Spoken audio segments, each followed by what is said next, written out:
Good afternoon. Good afternoon. Check one, two. Audio check.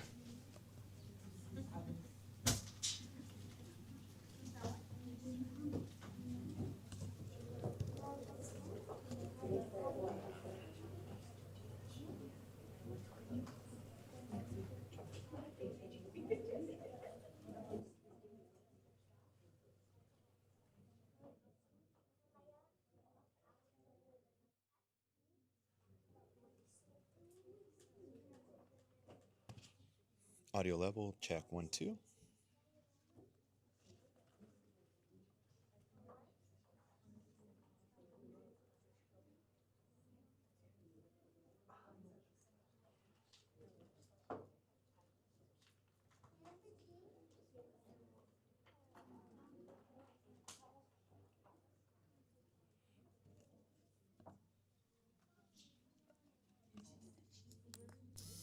You're gonna be our Vanna.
You should hear something now. Yeah. Yeah. And then Mr. Dempsey has his on.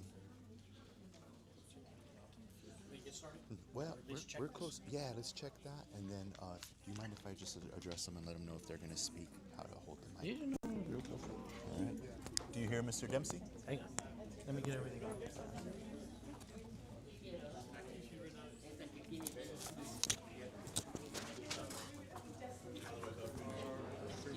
Okay. Test, test, test, test, test, test. This one's good? Yeah? It's just a little low.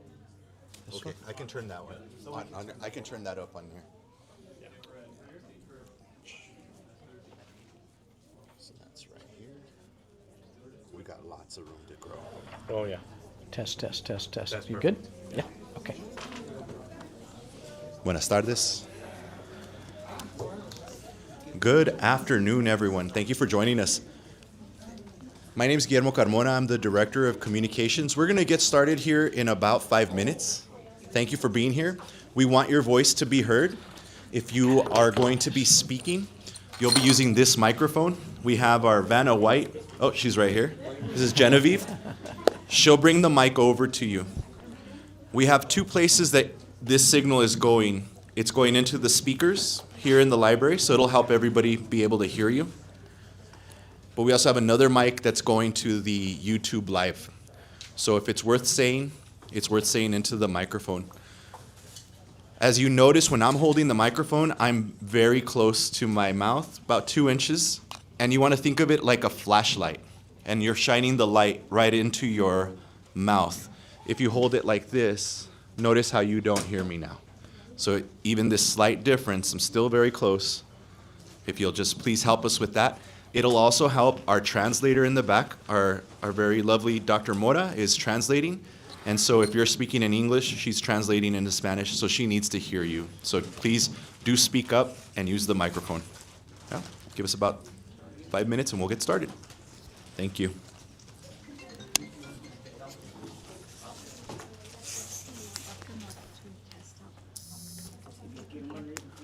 I've already been testing it. Do you still hear me, Danny? Yeah. It's off.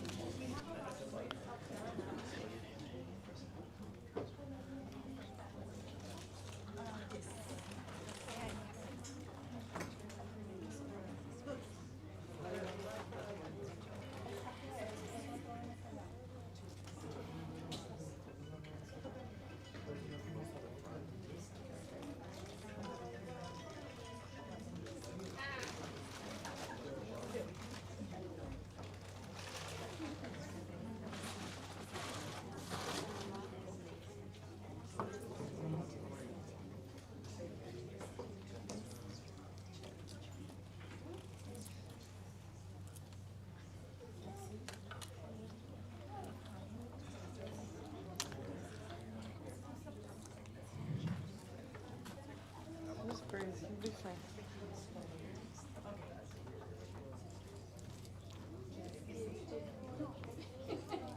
Anúncialo en servicios de traducción. Pero para que vayan a ver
Ready? Okay, let's get started. I hope audio is good. Yes, sir. Okay. You good? Buenas tardes, gracias a todos. Si alguien está batallando con el sistema de traducción, por favor déjenoslo saber. Los audífonos están disponibles a la entrada. La doctora Mora nos está traduciendo. Si batallan en algún momento con los audífonos, háganos una señal para irse a ajustar o a ver qué es lo que hay que hacer. ¿Ok? Gracias. Okay, thank you, Ms. Villalobos. So, thank you so much for joining us this evening. I want to have some conversation, and you'll get an opportunity to ask me questions or things of that nature. I want to present that information, some information to you. We're here tonight to have a conversation about the financial health of Gadsden ISD. The good news is, right now, we're in a really good place. As superintendent, one of my main responsibilities is to always watch that budget and what's happening with that budget. What I'm concerned with is the next couple years. I see some things in our future that concern me. One of the biggest things I want you to understand is that budget is tied to enrollment. Obviously, if more students come to our schools, the more budget we get. The last 14 years in Gadsden, we've had a little bit of a declining declining enrollment, a little bit at a time. Okay, this is a graph of the last 7 years that I've been here. And it makes a prediction. You'll see 2000, I think it was 2000, was that 18? At 13,120 students. Today, 11,351. And our prediction is a little bit less than that next year. So we continue to see that reduction. Now, what I want to emphasize is Gadsden isn't doing anything wrong. That is really tied to the birth rate. And so we graduate 700 kids, we enroll 400 kids. And over time, you're seeing that compounded across the district. Now, if you're unaware, we've consolidated 2 schools. Mesquite Elementary was consolidated, and those students went to Vado and North Valley. And Sunland Park was consolidated, and those students either went to Desert View or Riverside. What I was asked to do by my governing board was to put together a comprehensive plan of everything I would recommend over the course of the next couple years and to be watchful of those things, okay? One of those things was the possible consideration of consolidation of Berino Elementary. And if we go to that next slide. Okay. He's helping. If you ask why Berino, currently in this cluster, which all these students go to Gadsden Middle School and Gadsden High School, this is the smallest, the lowest enrollment. Berino has 306 students, okay? You see the current enrollment of the others, Berino has the smallest. Now I want to emphasize something. If you're not aware, the current middle school, Gadsden Middle School, is under construction right now. It includes a 6th grade STEM academy. All 6th graders, when Gadsden Middle School is complete, will be coming off all of these elementary campuses and attending the 6th grade STEM academy. So our current 5th graders, which will be next year's 6th graders, that's how many there are. So you deduct that, and then you get this without 6th grade.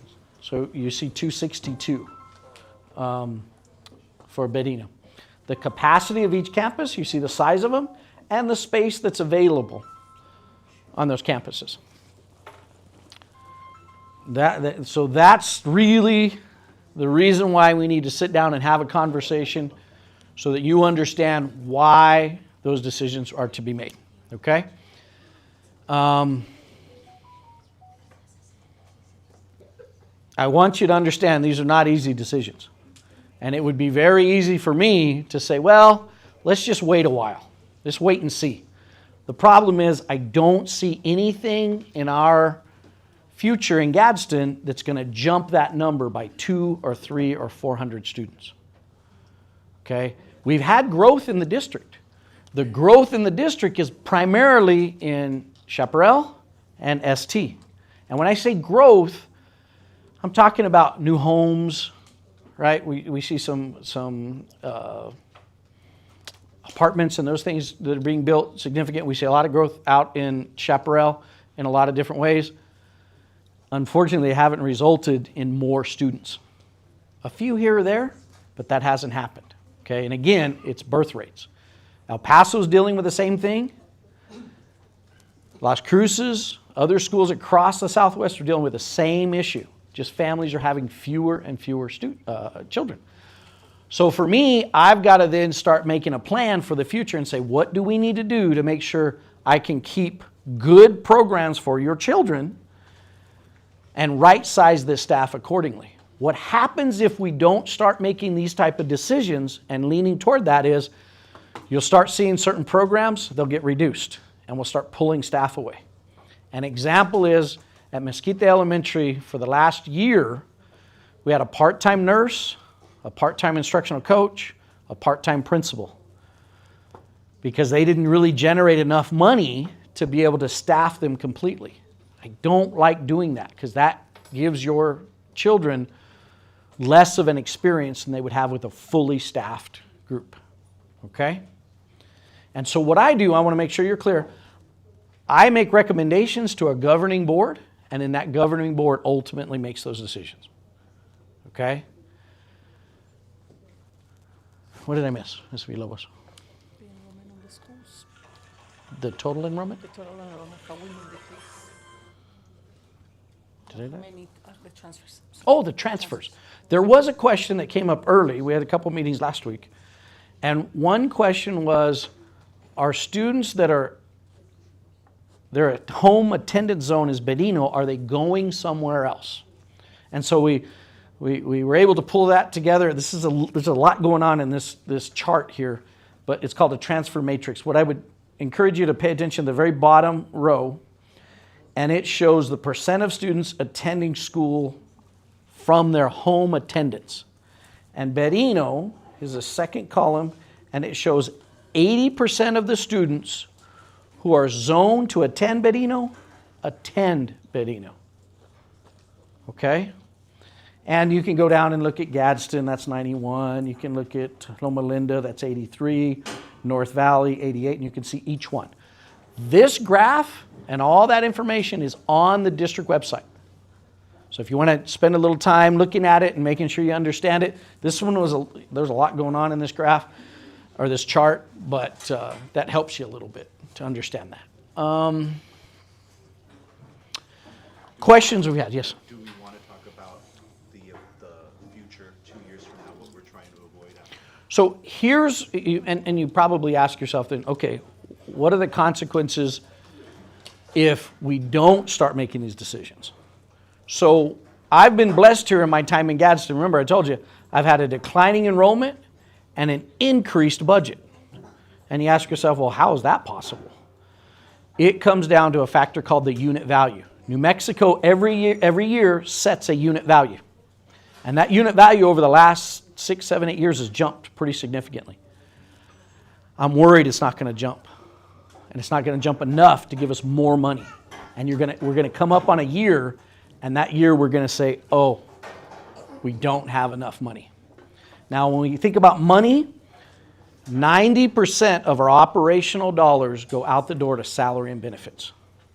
That's true for every single school. Okay? So staffing is really critical. You see why I'm trying to get ahead of that staffing piece so that I can gradually over time right size it. During consolidation, what happens is you move students, staff have to go with them. So we're not just moving students and dropping them in classrooms, making classrooms bigger at other schools. We're moving staff with them. So entire classroom with their teachers are moving. And over time, people will retire. That's called attrition.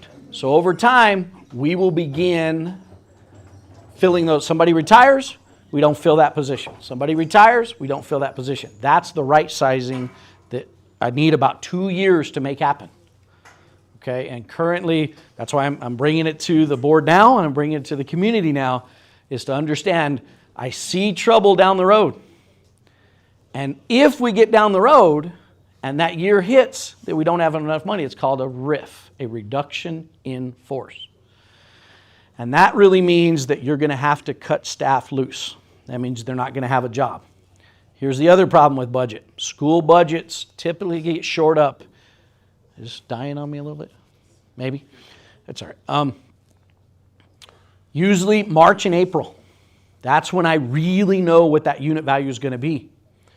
That late, I'm then having to tell staff, you don't have a job next year. Now, I really believe in our teachers. I really believe in our kiddos. And so I try to operate in what I call a servant leadership model. If I take care of the principals and give what they need, the principals take care of the teachers then in turn will take care of the students. If we get to the point where staff is worried about their jobs, what do you think they're going to prioritize? They're going to prioritize their bills. And it's panic. We don't have that stuff right now. We have a great staff across this district. If you're not aware, we're performing better than ever. We continue to have people come. Rio Rancho has been here twice this year. What are you doing to get your students to perform at this level? How do you do this? Okay? And that continues. We've set an exemplary standard across our state. If I don't take care of budget, I'm afraid I won't be able to continue that quality of program.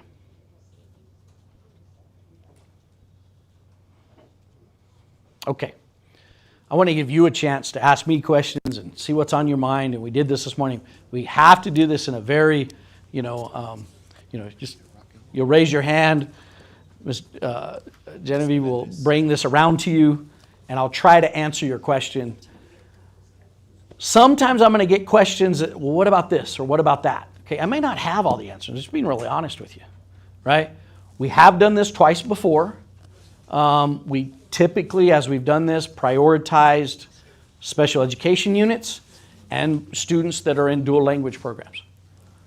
Okay, and making sure that those students are well taken care of and they get to continue in the type of environment that they feel is best and that you as parents feel is best. Okay, I thought I saw a hand up. Hi, I am Melia Saavedra. I have a question. When was the last RIF, or is there an example of a RIF Good, around here? good, great question. Thank goodness I have never done a RIF. I've been here 8 years. I believe, and this is, you're going to have to help me time-wise, 2008? So Mr. Arizona's around 2008, that a RIF occurred in Gadsden where they came to a year that the budget didn't match their personnel, and they had to let several, I think it was PE teachers, right? Or something of that nature.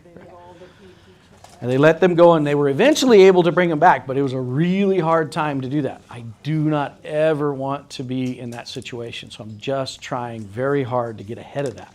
So Mr. Paz confirmed it was 2008. He was a new teacher at that time, so he was So I want you to understand, why new teachers? You may question like, well, how do you determine who stays and who goes? It's seniority in the district. It's straight seniority. And so if I've got to save X amount of dollars, I got to figure out how many staff I'm going to reduce by that amount of dollars if I were to ever do a RIF. Okay? Well,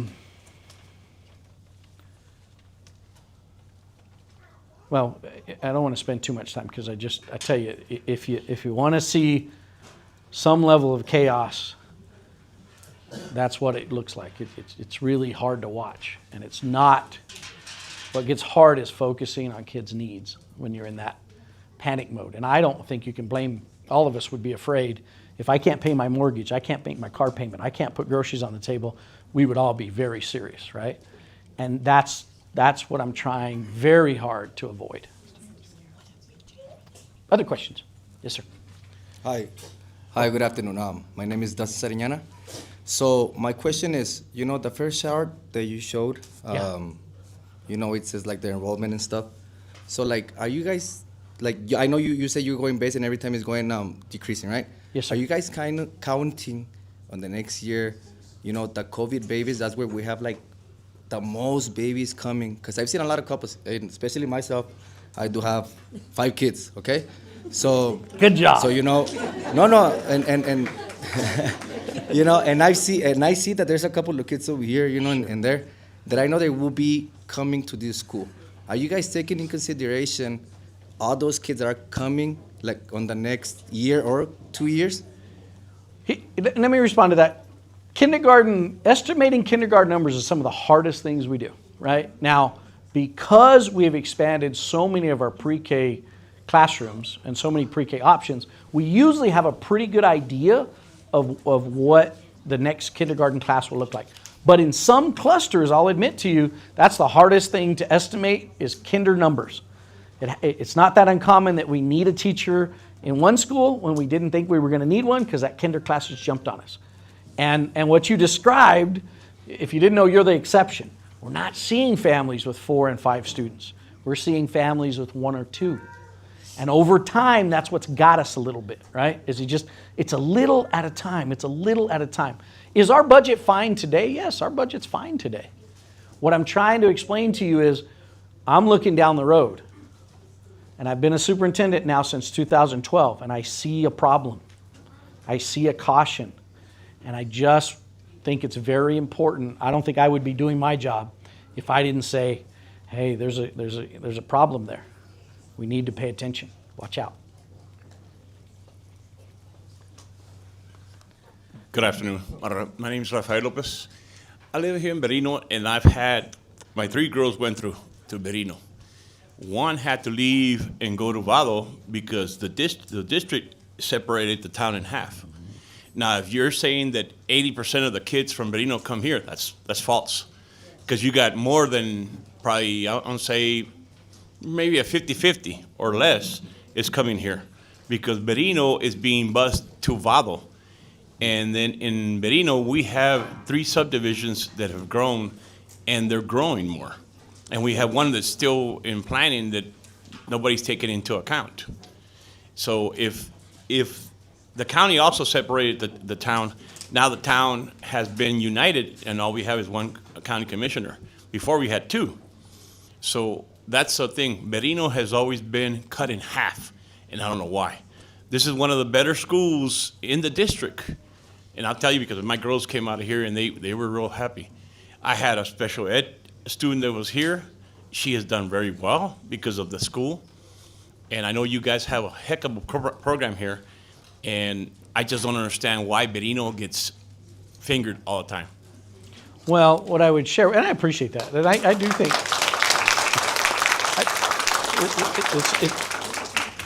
I want everybody to understand, I'm not saying Berino's a bad school. That's not a conversation at all. What I'm saying is, it does have the lowest enrollment. And I understand your concern. I understand what you're saying. Now you got to understand those attendance zones were set years ago. Okay? And so somewhere there was a decision made, just like the county made a decision. Somebody mentioned a post office. So then the federal government made a decision, right? And they based that off numbers. So they're just not randomly saying, well, maybe we move this one. Right? They're looking at the numbers and the populations, and I assure you, our birth rates are not increasing in the Southwest, in New Mexico, in El Paso, right? A couple years ago, well, last year, there were talk of reducing the number of schools in El Paso by 10 or 12 students in El Paso, 10 or 12 schools in El Paso ISD. They closed 8, I believe. And that conversation continues. So we just want to make sure that we're, what I'm trying to do is look out in front of us and make decisions that keep us all in a really good place. I see a hand. Okay. En sus números que muestra allí, la diferencia entre North Valley y Berino son 8 estudiantes. Entonces, si Berino es una escuela mucho más central a todos los pueblos rurales, ¿por qué escogió Berino y North Valley sabiendo que North Valley está el último? Y, ¿por qué Berino? Okay, so you're right. North Valley is no question. They're very close, right? Without question.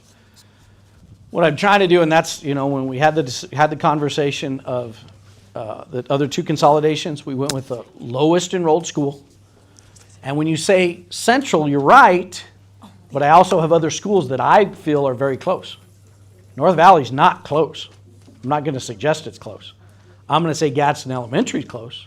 I'm going to say Vado's kind of close. But I'm not going to suggest that North Valley's close. My turn? Okay. Coming back to the post office, I just had to answer you. You said it was the federal government. Well, it really actually wasn't. It was that our postmaster got too old. The post office was attached to her house, and nobody wanted to run it in the family. That's why we got our post office taken away. Sorry, but it wasn't the federal government. Our understanding was that the postmaster could no longer keep up with it. Okay. Here you go, ma'am. Thank you. Hang on. Will you get Genevieve up here? This gentleman's got a question. Hello, my name is Steven, and I had a quick question for you. Yes, sir. So, North Valley, does it have a dual language program? North Valley is a dual language school. Is it? And then, Yes. as far as Berino being, terminated and all that, I see the available space. If you put North Valley and Berino together, you're still within the same range. So instead of getting rid of North Valley, which is further away, could you just keep Berino here instead, with the dual language, since it's a benefit for everybody? Well, you could.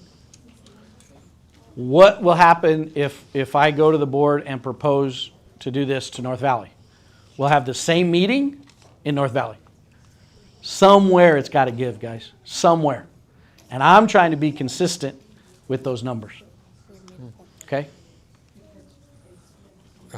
Even though we're kind of more, like she said earlier, central, kind of, there's more people around this general area that... No, and I understand what you're saying in Central, but I feel like I have adequate facilities centrally located. Gadsden Elementary, Vado's a little out of the way, but I also have Anthony right there too. So those are very centrally located from the district. And when I say district, you got to remember, I'm looking at it from North Valley all the way to Sunland Park across to Yucca Heights in Chaparral. That's how I'm looking at it. So, and is there enough space if, let's say, Berino were to go and we were to send some of the kids to North Valley, is there enough space for the dual language that we have here to go all the way over there? Well, here's what I would say. I don't know if that's realistic to say every student in every class will go from here to North Valley. What happens is you take a look at these attendance zones, and the first step of this is what we're doing right now. The next step of this, if approved, you start looking at assigning those attendance zones. So let's just say we look at our community and we say, okay, we're going to send from this road this way, north, we're going to send them to North Valley. We're going to send this group to Vado, and we're going to send this group to Gadsden Elementary. And then you get options. There's a company will come in and give you options around those attendance zones. That would be the next phase of this, is trying to assign it. Now, what we can do, and we did in Sunland Park, is prioritize families and students that wanted to stay in the dual language program. Desert View Elementary is not a dual language school. Riverside is a dual language school. So families from Sunland Park that wanted to stay in the dual language program, they got prioritized to attend Riverside Elementary. If they weren't interested or didn't want to, then they went to Desert View.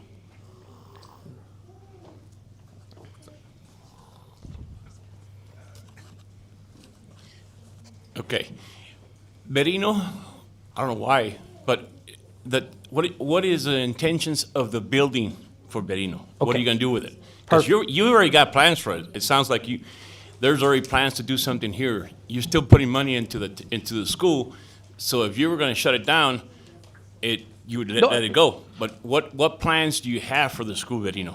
Right, so the conversation around the use of this facility, at first we thought about moving Alta Vista to Loma Linda. That's a little bit of a different conversation, but now after this, we've thought, well, we share staff between Alta Vista Early College and Desert Pride, which are, and if you're not familiar with Alta Vista, it is a set of portables. Desert Pride has its own facility right in the same property. Moving Alta Vista here gives them a brick and mortar building, which I believe Alta Vista deserves. By the way, if you're not aware, Alta Vista is the #1 performing school in the Doña Ana County and in the state of New Mexico. So if you're not aware of that academic achievement that school has attained, you should be, and should be very proud of it. And those represent kiddos from Chaparral, Gadsden Cluster, and ST. I see some hands, but I don't know where the mic is.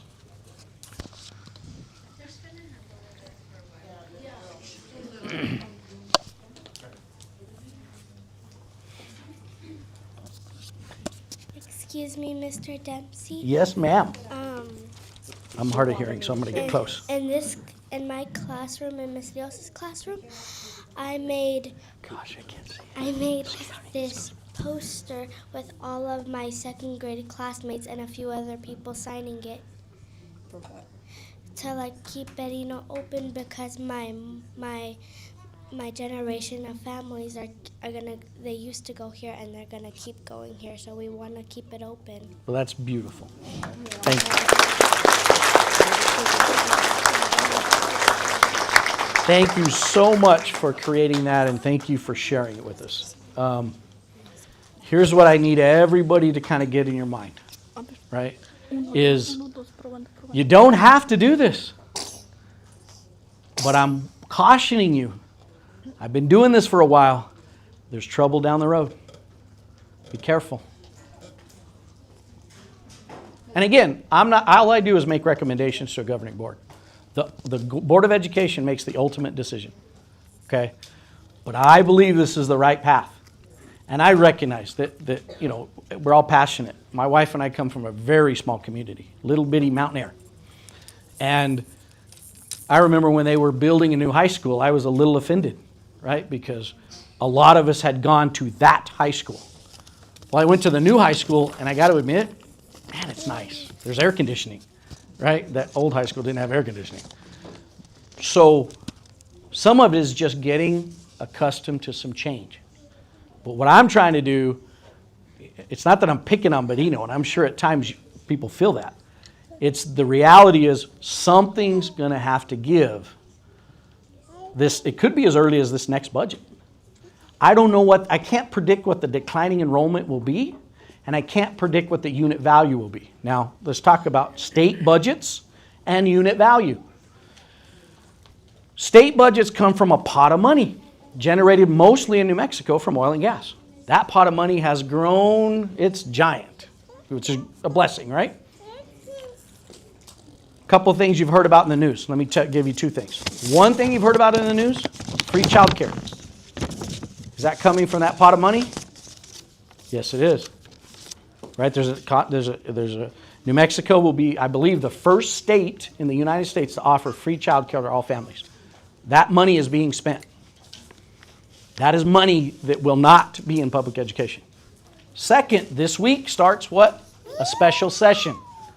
What are they talking about in the special session? Medicaid dollars. Big dollars, right? Any money spent in this special session is money that will not go to K-12 education.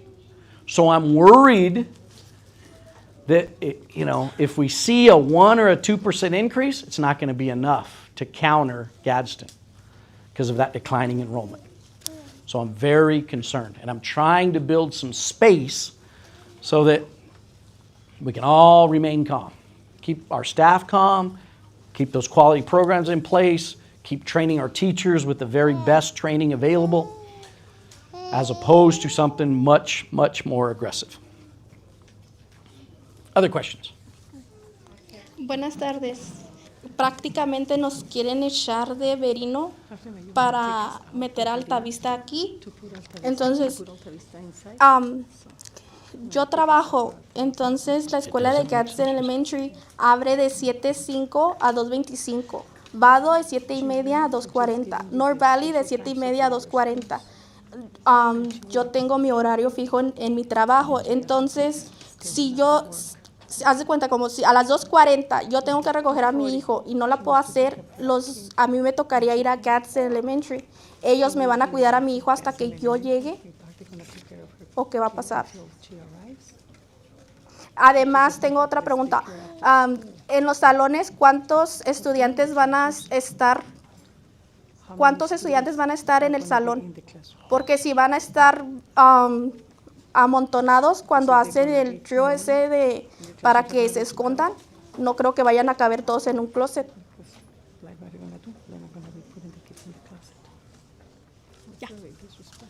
Okay, thank you for that question. I'm sorry, there's contact information. One of the charts shows the capacity at each campus, so there's plenty of room. And really, sometimes we get wrapped in this. We're not moving 250, 260 students and just dropping them in schools. Staff is going with them. And on average, and remember this is an average, and we'll have some classes that can grow to be bigger, but on average our class sizes are about 14 students per teacher. That's really small size classes, okay? And so keep that in mind. We had our, we don't have her with us now, but we have had our Associate Superintendent of Human Resources with us today. Currently, in our elementary schools, all 14 elementaries, we've identified 14 teacher positions that we're actually right now overstaffed on. So what's happening is as someone, a class grows to get a little bit larger, we're having to move teachers to it. And that is, that's difficult because they've already started with a certain group of kids. Let's say they have 9 students and we didn't need them anywhere. And so they've been with those students since August and they got used to them. And then a class jumped up down the road. We're going to distribute those 9 students to their other peers and then that teacher will go to the school down the road. That's happening right now and that's hard. I want to get us out of that phase. If we can get out of that phase, we'll be doing less and less of that. And that's hard on students, that's hard on, you get used to your teacher, you know what they want, the kids know them, and then they have to be moved, and that's difficult. Question? I have moms somewhere. online that are watching the meeting. They have questions, and one of them Okay. is open district is what it's affecting us. Kids are not they're not going to their assigned school. Instead, do we have the option to send them to our preferred school? Okay, let's talk about open enrollment. Will you get that slide up though, the matrix? So, and this matrix is a real key, but like I said, it took me actually several minutes and I usually feel very comfortable with graphs and charts. When you study this a little bit, it shows the percent of students that are attending the school they're zoned to. So if I live in the North Valley feeder pattern, the attendance zone, then how many students that actually are zoned there go there? 88%. Berino, 80%. 80% of the students that are supposed to attend Berino do attend. Now, can families do what's called in-district transfers? Yes. So what happens with an in-district transfer? If you decide, hey, and this happens to me a lot, that maybe a family lives in the Vado attendance zone, but mom and dad work and grandma lives in Anthony.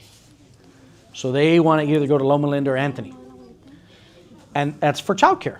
And they submit a form called an in-district transfer. We sign that and we move it. I haven't declined a in-district transfer this year.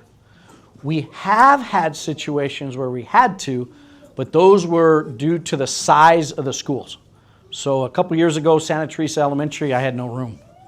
And Yucca Heights a couple years ago. We've worked on those pieces. Now those schools are taking in-district transfers when they're available, okay? So there is an in-district transfer option. Now, the thing you have to remember about in-district transfer, no transportation comes with it. So if you decide, I live in the Vado, and maybe I'm eligible for a bus, but I need childcare after school, you're responsible for all transportation associated with getting your child to and from school. Okay? Otra pregunta, disculpen. Suponiendo que, bueno, yo vivo aquí en Berino, ¿verdad? Tengo entendido que Gadsden Elementary no es bilingüe. Y yo quiero que mis hijos sean bilingües, igual que yo, porque yo fui un producto de Berino. ¿Me va a dar la opción de moverlos a North Valley y aún viviendo aquí en Berino me va a dar la transportación hasta North Valley? If she lives in Berino, and you're going to give her the option to move the kids to North Valley and transportation. Will I? She's Because asking. she lives in Berino, if we're going to transport her kids in North Valley. Th- If she decides to go to North Valley. Well, here's what I would tell you. So remember, this is step 1. Step 2 is assigning those attendance zones. And step 3 is figuring out all the bus routes. Okay, we don't do all that work until we get through this. Okay? I don't want everybody to think that just because you live in Berino, you're going to North Valley. Because Vado's right here and Gadsden Elementary. Vado is a dual language school as well. Okay. Give us a hand, transportation. Hang on. Let's get a mic. I just got to get you with the mic. Oh, okay, I'll get you with them.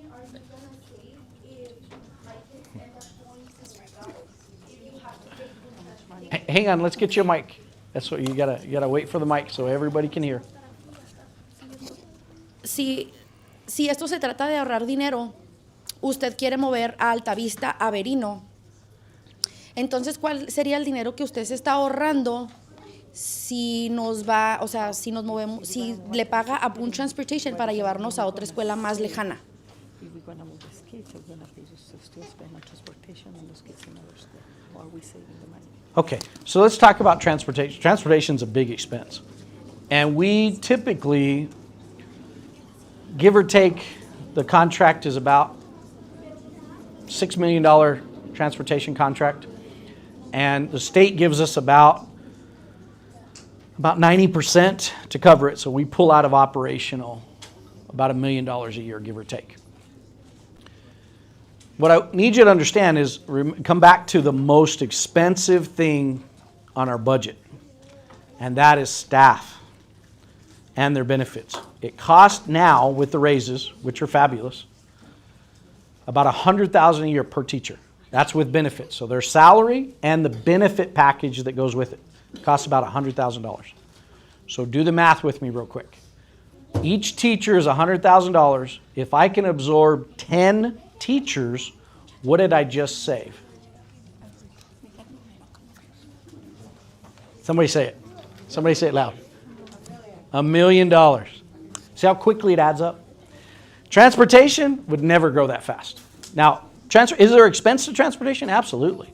But it's not that big of an expense. So what I'm trying to do is manage the largest expenses. Okay? And then, of course, we always drive routes and try to figure out ways to save money in transportation. I just really wish our state would actually pay what it costs to transport our kids. That would be the best thing, and that's what I've advocated for more than a decade in Santa Fe to continue to do. If you haven't seen this was presented to our board in a recent meeting, and what the board asked me to do is put together a complete plan of what your recommendations would be. And so we reviewed the enrollment trends. You guys saw them tonight. We reviewed the campus data. We saw that tonight. Employee transfers. We talked about how we're having to move people because certain classes jump. That's happening. That's occurring right now. I think this year, in that moving, we'll save about $2 million. Now that's good, but remember, it's a teacher that had a group of kids and then got moved from that group of kids. So that's hard. I had presented this voluntary retirement incentive option. I think there's a possibility of a $6 million savings in next year's budget. Formal consolidation of Loma Linda. Technically, that's already done. All kindergarten through 5th grade, is it 5th or 4th? 5th. K through 5th from Anthony and Loma Linda are all currently at Loma Linda. The only groups at Anthony Elementary are the 6th and 7th graders, and as soon as the middle school's done, they'll be going to the middle school. Okay? Consideration of Berino Elementary, I think as soon as next year, when you start moving that, you could save up to $2 million. And then we talked about the possible transfer of Sunland Park Elementary, $100,000. Possible demolition of Mesquite Elementary or property value. That one gets a little tricky, but the county seems to have showed some interest, so we'll see how that shakes out. And then I mentioned possibly moving, if this consolidation occurred, move Alta Vista here. And there's no financial savings. I'm not suggesting there's a financial savings other than the shared staff. but it does give them a brick and mortar building, which I think they deserve, and then possible relocation of Anthony Elementary to Loma Linda. So that was the complete list that I presented to the board. Okay. Yes, sir. So coming back to a question that you had gotten earlier from the gentleman over here. So it seems like you do have a plan for Berino, right? You said that you want to bring Alta Vista Yes, sir. over to Berino. My question is, have you guys considered moving Alta Vista to Desert Pride instead of being Berino? Why? My reasons might be a little bit crazy, but when I was in high school, Desert Pride was made for students who did not want to be full-time students for high school, okay? So you were saying that the best program that we have, #1 in New Mexico or whatever, right? So you said that it's Alta Vista. Alta Vista. So how come you guys don't switch them instead? How come they have a better facility than the ones that supposedly they're the best students, and the ones that are like not the best students having a best facility than them? Well- Instead of the future of all those students that are going to be going to high school, to college, or Sure. graduates from universities. Yeah. Well, I think there's a philosophical conversation to be had there. But here's what I'd say, the timing. Desert Pride has been in place a long time. Alta Vista is relatively new. And the plan with Alta Vista had always been, from my understanding, to eventually be on DACC's campus right there at the Gap, right? I have tried and sat with them so many times, and honestly what they want, is a bunch of portables on their campus. Why would I move kids from portables to other portables? That doesn't make sense to me. So I've really just probably come to the place that said, look, I've got to find a place for them. Now, here's what I'll share about Desert Pride. I'm going to be really honest. I think Desert Pride, I think you got to be careful here with Desert Pride. Desert Pride is an alternative program. And you're right in that I think when it was originally established, they might have been students that, wanted, like you said, wanted to be part-time or maybe had some behavioral issues. The majority of the students today at Desert Pride are students that got behind in credit. And if you sit with those students and hear some of their stories, most of the time, it's the adults in their lives that failed them, if I'm being really honest. And they had to be adults probably long before they needed to be. And they ended up getting behind in credit. They're great kids. We have fabulous kids at Desert Pride. And what I would share with you is you got to be a little careful and a little thoughtful about how you handle a teenager. I spent a lot of time in the secondary schools. How you handle a teenager who hasn't felt success. I love Desert Pride Academy graduations because every child there and every parent at some point didn't think their kid was going to cross that stage. So when those graduations happen, and they're a lot smaller, everybody is thrilled. Families, kids, it is such a joyous opportunity because they didn't think they were going to make that. So I do think Desert Pride has a different mission than Alta Vista. Alta Vista, if you understand what's going on in early college, you're doing high school in 2 years, and the last 2 years, you're doing 2 years of college. Most of those students graduate with 1, some 2 associate's degrees. So, Hi. yes, ma'am. I have a question. Have you identified how many students here are part of the dual language program opposed to Vado and North Valley? Because if it's 90 to 95% here, why are we displacing all these kids, busing them somewhere else, opposed to if it's a smaller percentage in other schools, bringing them here where it's been the program for so long? Gotcha. Thank you for the question. And Nubia, I don't see you where you're at, but I'm sure you're here somewhere. I think Nubia would agree that this campus has done a fabulous job of encouraging participation in dual language. You also have to understand some things about dual language. Well, let me try to answer your question.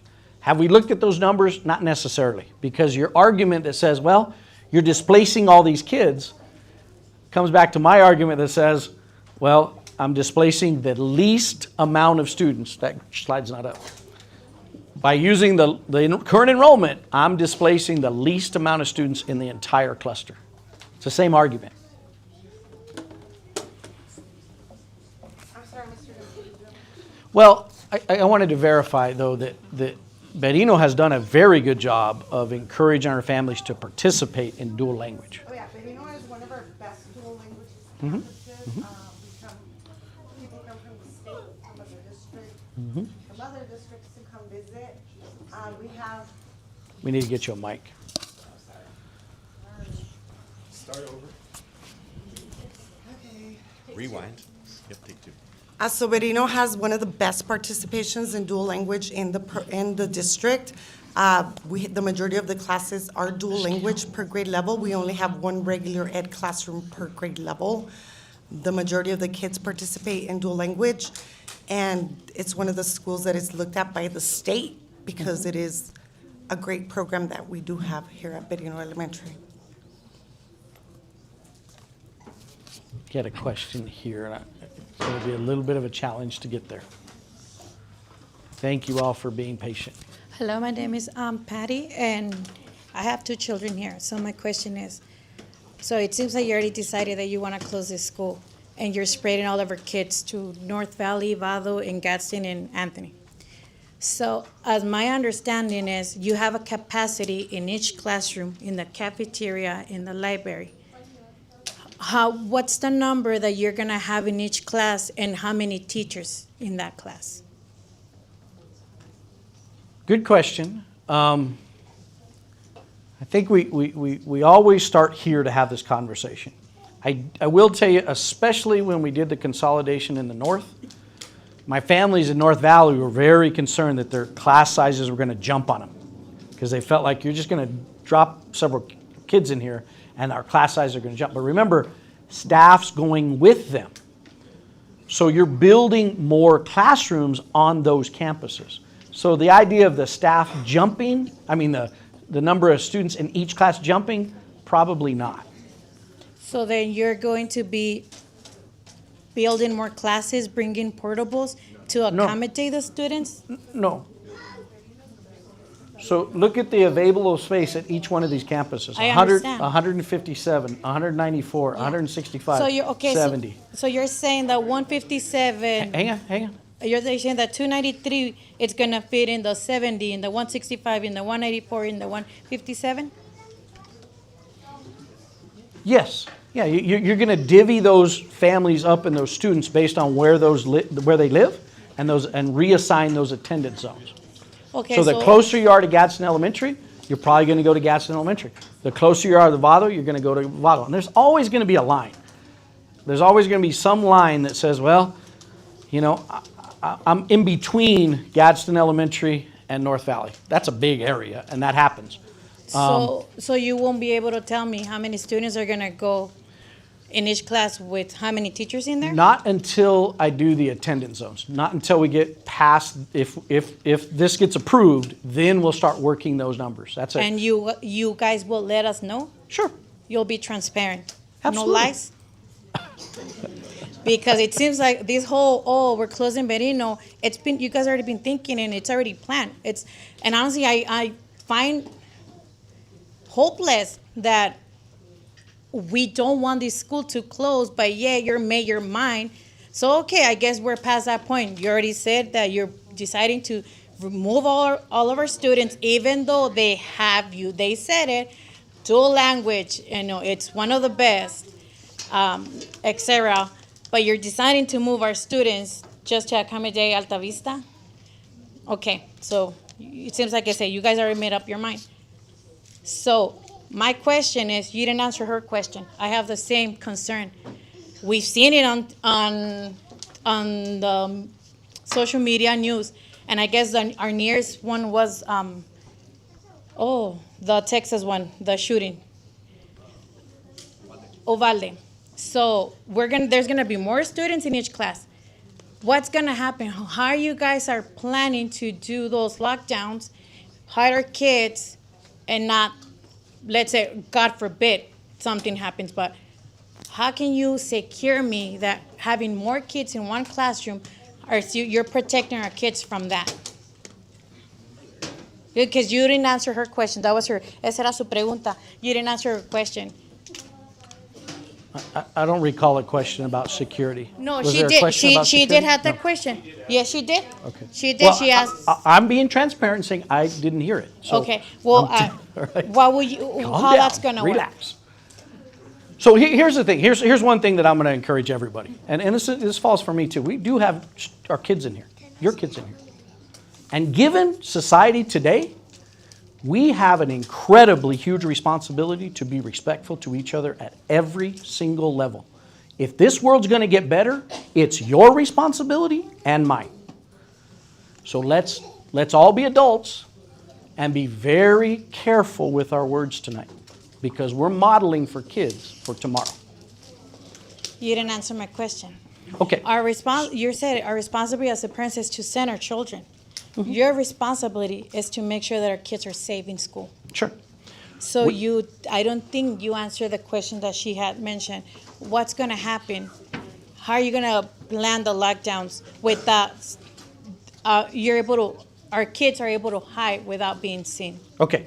So first of all, what I did answer is, you're not necessarily, you seem to be kind of locked into this, class sizes are going to get larger. That didn't happen at North Valley. That didn't happen at Vado. That didn't happen at Desert View. That didn't happen at Riverside. So teachers are going with those students. Now, are you going to have a larger school? Yeah, overall. But that doesn't mean there's more students in one classroom. Now, let's talk about security department. One of the most difficult things we deal with is our security. And over the last 3 or 4 years, we've increased the number of security in our department. I continue to struggle with certain law enforcement agencies in our county to get armed SROs. If you ask me, what do I want? In my perfect world, we have a nurse on every single campus, which we have. We have a counselor on every single campus, which we have. We have a social worker on every single campus, which we don't have, because we don't have enough money to do that. And we have an armed security guard on every single campus, which we don't have. Those are the things I strongly encourage you to talk to your legislators about. One of the most difficult situations I'm in is I have a fabulous partnership with Sunland Park PD. If you're not aware, we have armed security at Santa Teresa High School, Santa Teresa Middle School. Because those schools are in their jurisdiction. I can partner directly with them. I cannot get that with any other law enforcement agency in the district. That has been really hard for me. And I continue to advocate for it because I think that's what parents want. Now, lockdown drills and security drills, we practice those first month of school every week. And then after that, once a month, sometimes twice, depending on the situation. And so we always are trying to plan for emergency situations and respond appropriately. And our security staff participates in that, and we try to guide that.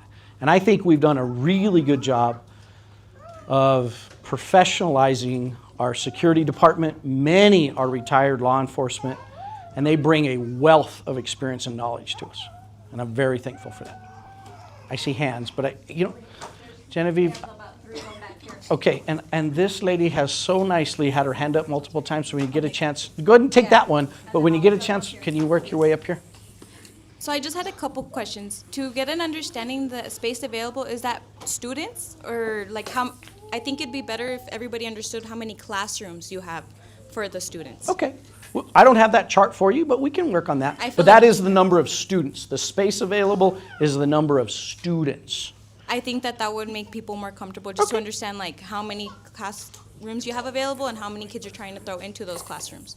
Right. And then my other question is, can you specify what specifically needs to be done from us to prevent the school from closing down? Like exactly needs to be done?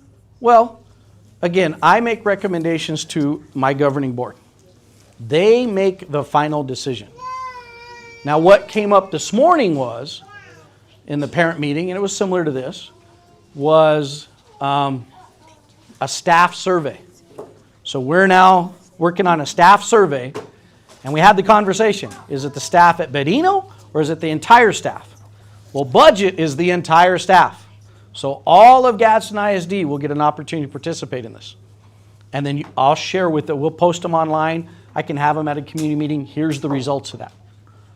So you got to understand, when I say budget, right, it impacts everybody in Gadsden ISD, from Yucca Heights to Desert View to North Valley, and everybody in between.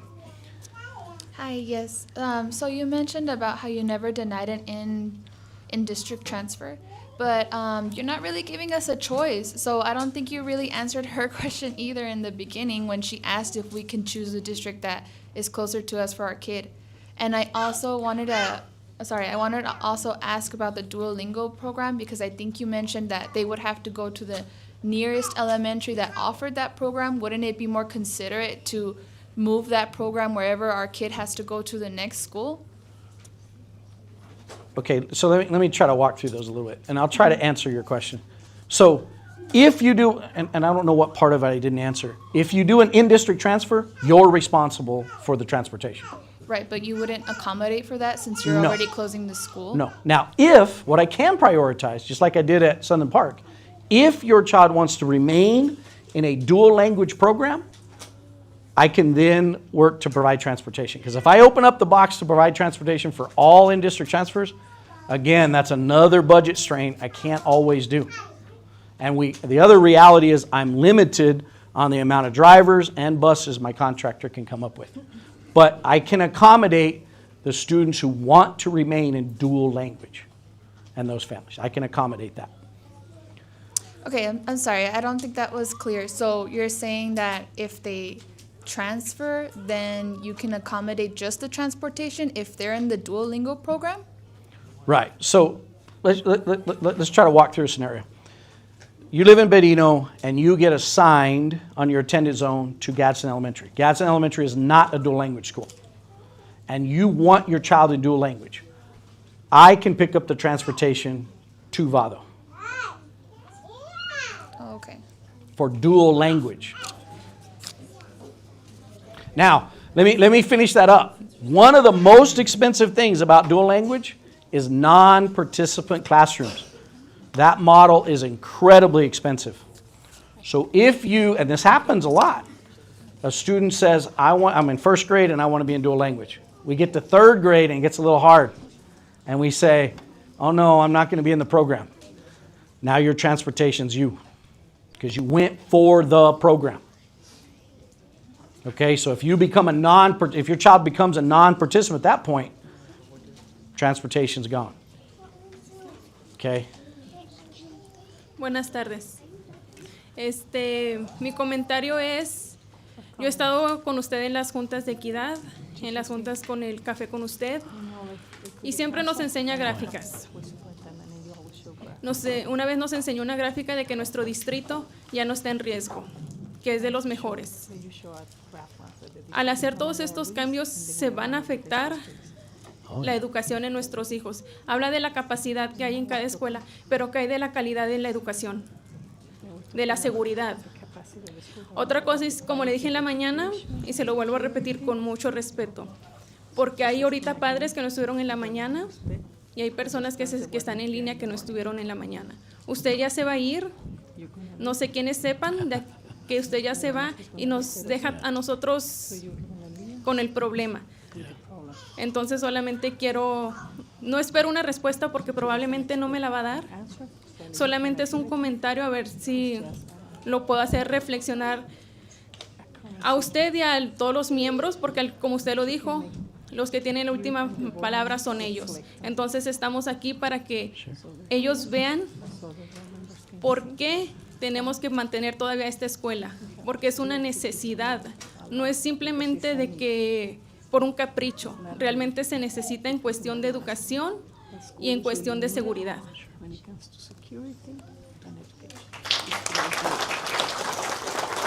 Thank you for those comments.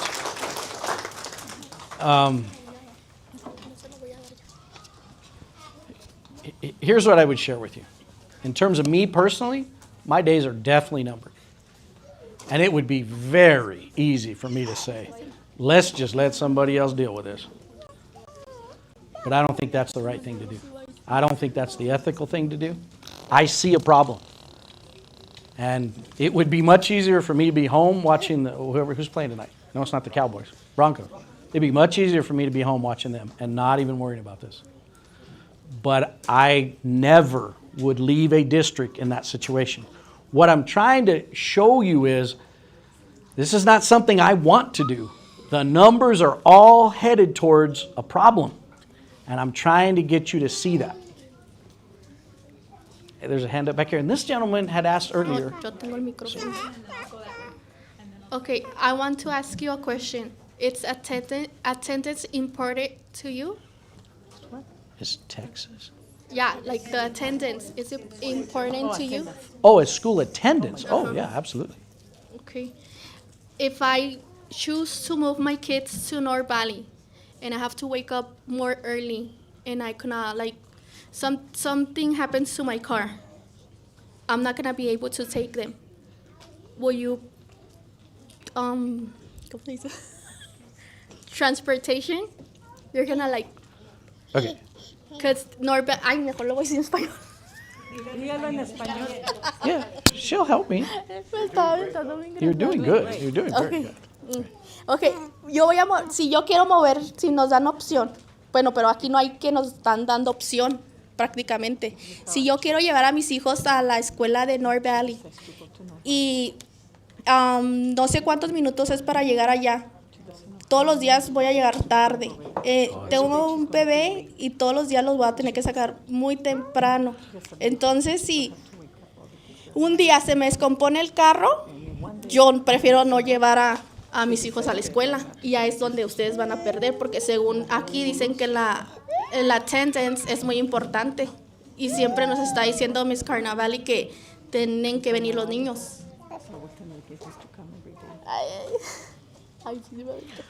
Ya ni se lo voy a dar. Attendance is very important. There is no question.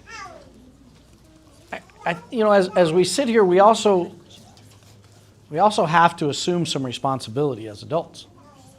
To say, as a parent, it's my job to get my child to school. At the end of the day, that's my job.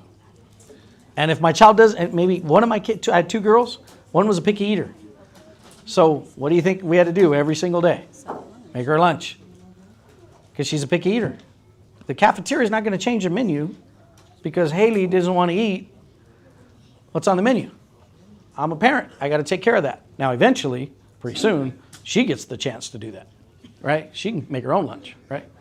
This gentleman here had questions, but you're good. Okay. So Okay. my question is, a lot of people are talking about transportation, and I get it, I understand that.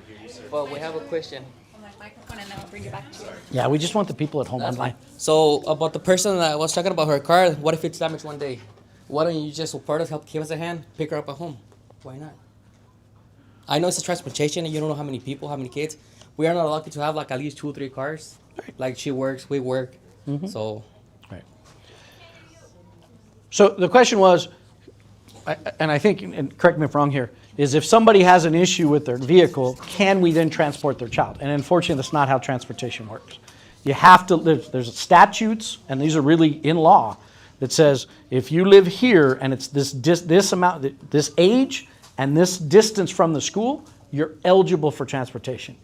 If it's not that distant, you're not even eligible. I can't even put you on that bus. So you just have to understand there's a lot of rules to transportation. Okay, question. So my question is, I know a lot of people are asking about like transportation, everything like that. You said it's all about the budget, and that's what we're really here for. is Exactly, budget. yes ma'am. I don't understand, and maybe you can help me understand, if we are budgeting each teacher is $100,000 for their salary and their retirement, how is moving them from one school into another going to be saving money on the budget? Would you mind explaining that to me? Maybe I'm not picking it up. You are paying attention, you got it, right? So at first you look at it and you go, how's that saving money? So let's just say we do that. And let's just take 2 schools.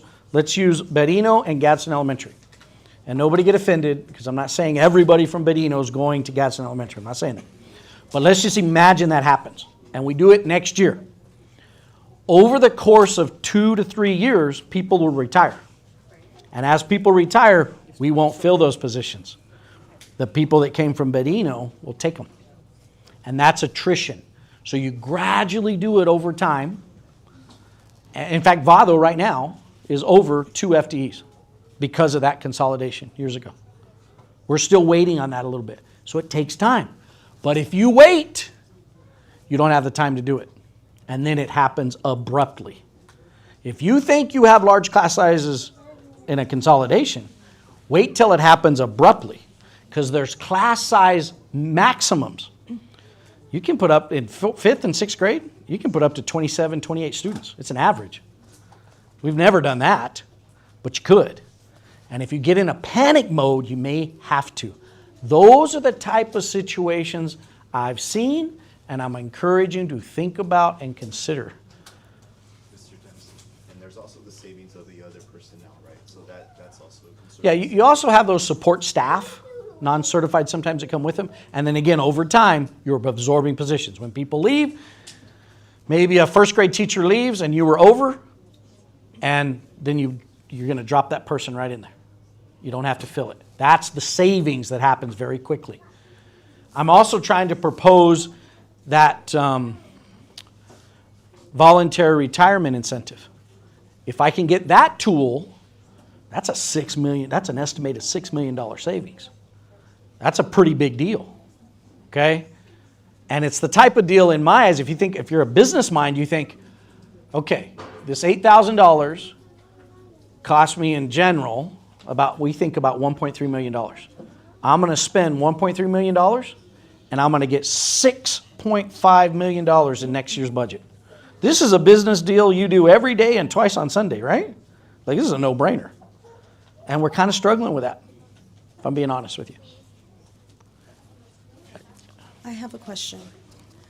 So let's say this school's going to close. The students will be redistricted depending on the area where they live. Will it just be the Berino students, or will it be, for example, the North Valley students, the Vado students who have to be redistricted because of the transportation? Yeah, I get what you're saying. What happens when you consolidate is you're basically expanding those attendance zones. And so most of their I can't see that changing because you're making it bigger. You're making their attendance zones larger. You're not shrinking them. So chances are you won't see any changes for those neighboring schools. Does that answer your question? Yeah. I see a hand here. I got a hand back here. Okay. Buenas tardes. Yo tengo varias preguntas para usted. I'm sorry. Una de ellas es la transportación que nos están ofreciendo para los niños que vamos a mover para dúo. A ver, otra vez, por favor, que no lo escuchamos acá. Lo que usted nos está ofreciendo es la transportación para los niños para que vamos a escoger con el programa dúo. Yo tengo una pregunta en específico. Yo tengo una niña que tiene asma. Ella a lo mejor va a requerir que en algún momento del tiempo de la escuela yo vaya y la recoja. Yo no tengo transportación personal. ¿Qué voy a hacer?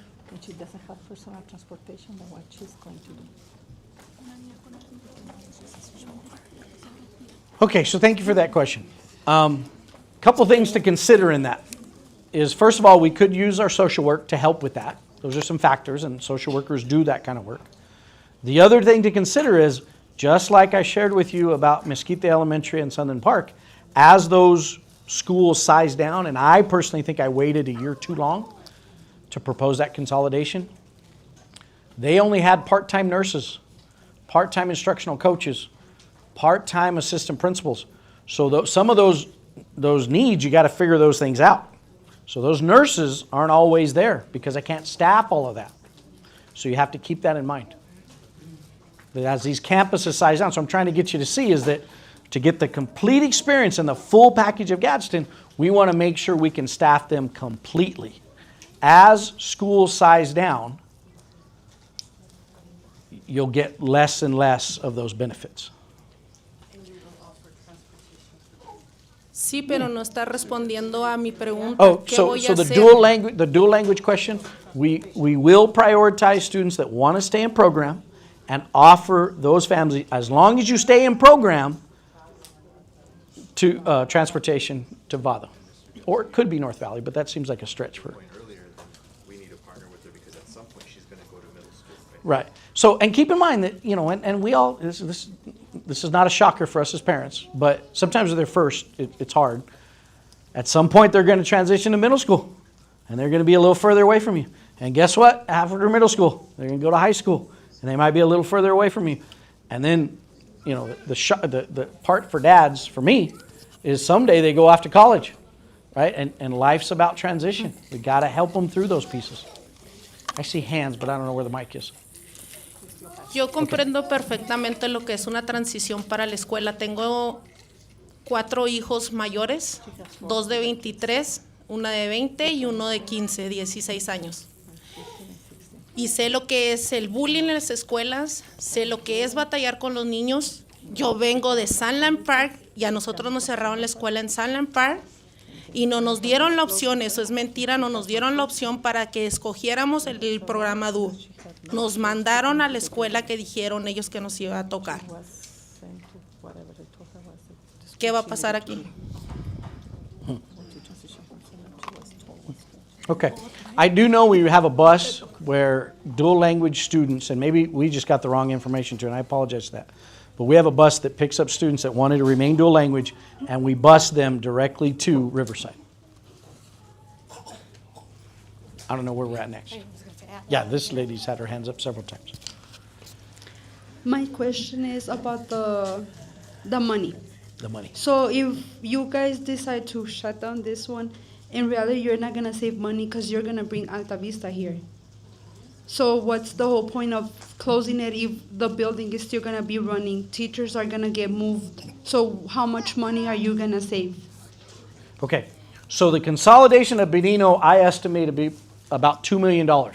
You're not going to save it with the building. You're right. There's no savings with the building. It's the staff. Over time, when staff leave, you will not fill those positions. You will reassign staff. It's staff where you're saving the money.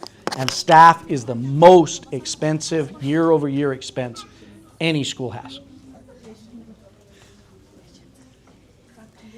Esta pregunta es a nombre de todos los padres que están en línea que se sienten un poco ignorados. Dice, si todos los padres se ponen en contra de esta decisión, ¿con quién podemos hablar superior a usted o al comité de miembros?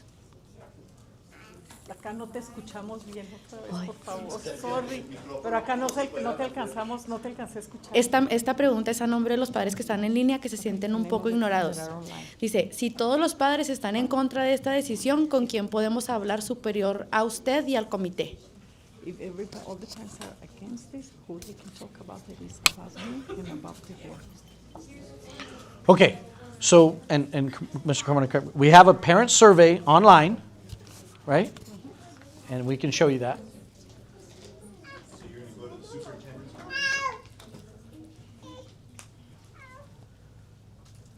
That's our right sizing plan, and this is the survey. We encourage you to complete the survey. Fill out the survey. Let us know what you're thinking. The results of this will be shared with the entire Gadsden ISD Board of Education, along with the results of the survey for the staff that was asked for earlier today. And we can post those results online once we have them. It's going to take us a little while to put it together. Remember, we're coming up on fall break, so we're going to need a little bit of time to put that together. Hi, Yes, I have a question. I just feel that I've been in the community for a long time. My kids went here. I feel like you guys don't understand Berino. Most of these kids are raised by grandparents. So by moving them, like spreading them, I feel it's going to be harder on grandparents to transportation issues, you know, kids get sick. Most of the grandparents are the ones that are, you know, coming and picking them up or, you know, attending if they're sick. And I just feel that, you know, grandparents are a big part of this community and are not taken into consideration. Sure. Thank you for the comment.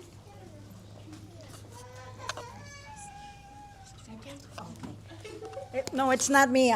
Somebody sent me a message, and I guess this morning they didn't read, or what you talked about this morning.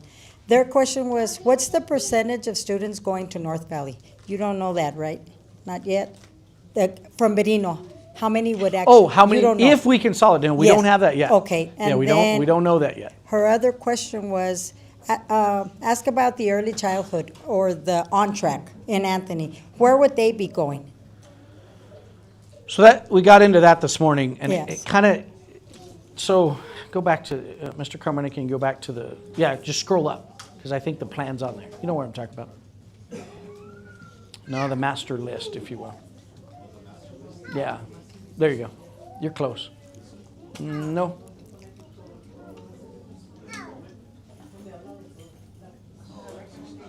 That's okay.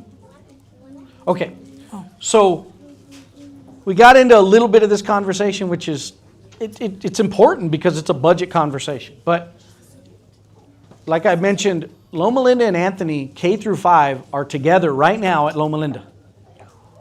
The 6th and 7th graders are at Anthony Elementary. When the middle school opens, Anthony Elementary will have nobody in it. I'm proposing, and we already really have done it, move the students that are currently, right now at Loma Linda, move them to Anthony. Now Loma Linda is empty. Loma Linda is a very old part, right? You've been in those streets, not a lot of space, difficult to get in and out of, okay?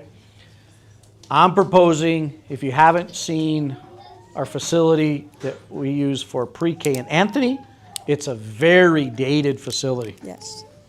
So I'm proposing we'll have to invest a little bit of money in Loma Linda, and we move Anthony pre-K to Loma Linda. Okay. Okay? And you save about $3 million. And you save that because you're probably at some point in the very near future either going to have to move the students at Anthony pre-K because of the condition of the building or build a new one. If you build a new one, the district has to come up with a match. The match for Riverside was about $3 million. And in December, we'll open a new pre-K center on Riverside Elementary's campus. Okay, that was their question. Okay. Mine is to this, you asked who else we can speak to instead. Mr. Dempsey, you do not have the last word on the consolidation, right? Correctly? You No, did no. say At that. the end of the day, I make recommendations. It is the school board. This is my list of recommendations. If I'm being honest, I've been talking about some of these for like a year. And This it one is I've been the- talking about, where's the Loma Linda one? This one, yeah, this one we've been talking about for more than a year. Before we broke ground for Gadsden Middle School. So I encourage you, that's the other side of it is, if you really, this is your taxpayer dollars being spent. So you really should engage in board meetings. I encourage you. One of our struggles as a district, and I don't want to get into this because this will take us off track, but we've got to get more people voting. So the current commission typically doesn't pay a whole lot of attention to us because we're not a large enough voting block. Encourage everyone that can vote to vote so we can get more ambulance services, we can get more police officers, we can get more services in our area. Right now, they kind of ignore us. Let's stop. The way you send the message of you can't ignore us is voters. So encourage your family. Encourage our kiddos when they turn 18 to vote. The people that have the last word to a consolidation is our school board. So we need to attend those school board meetings. Everybody needs to show up, please. If you guys don't want Berino to close, we got to go to those board meetings and we got a voice. Let me help you here. So on the screen is our district website. Mr. Carmona has us queued up. You'll see right here on school board meetings. And if you scroll down, all the meetings for the school year are already scheduled. They're already out. We already know when they are. Now I can tell you this October 16th meeting, which is at my office at the administrative complex, these conversations will likely not be on there. And I say that because unfortunately I'm in Baltimore at a training, and so there'll be very limited discussion, no action that I see, unless it has to do with finance. That'll be the CFO, okay? However, the October 30th, I likely am going to ask these conversations to be in that meeting. And you have every right to be to those meetings. That meeting is that at North Valley? That meeting is at North Valley. So come join us. Great big cafeteria. We'd love to hear from you. It's your taxpayer dollars being spent, okay? Mr. Dempsey, good evening. I don't know who I'm talking to. My Okay. question is, so we talk about busing, we talk about transportation. I know that we've always heard that there's no busing, there's not enough buses. There's different schools that go in early, come out later, or they go in later and come out, well, vice versa. So Sure. there's no busing. We have, I mean, how are we gonna transfer those students to North Valley? How are we gonna, Right. it's farther away.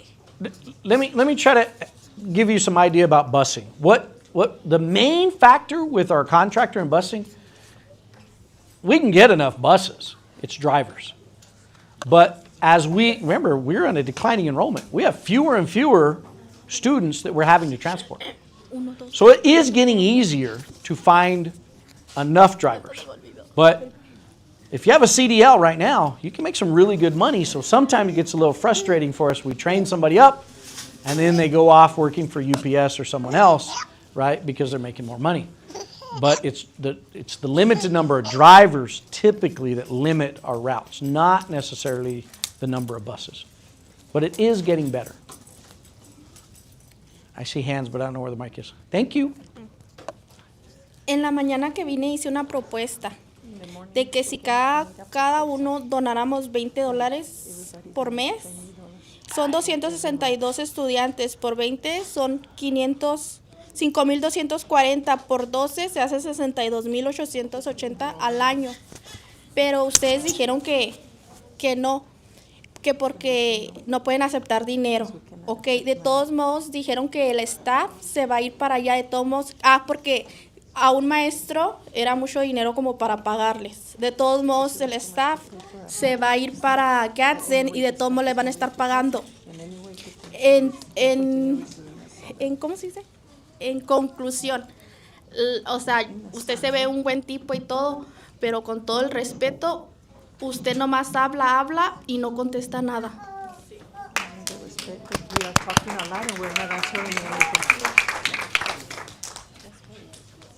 Well, I feel like I'm doing my very best to answer your questions. And I apologize if you don't feel that. Maybe I don't understand your questions. But when we talk about a teacher with benefits cost $100,000, it's a lot to say we're going to do fundraising to cover that. Right? So if you think about, there's about 45 staff here at Berino Elementary. That's a big chunk of money.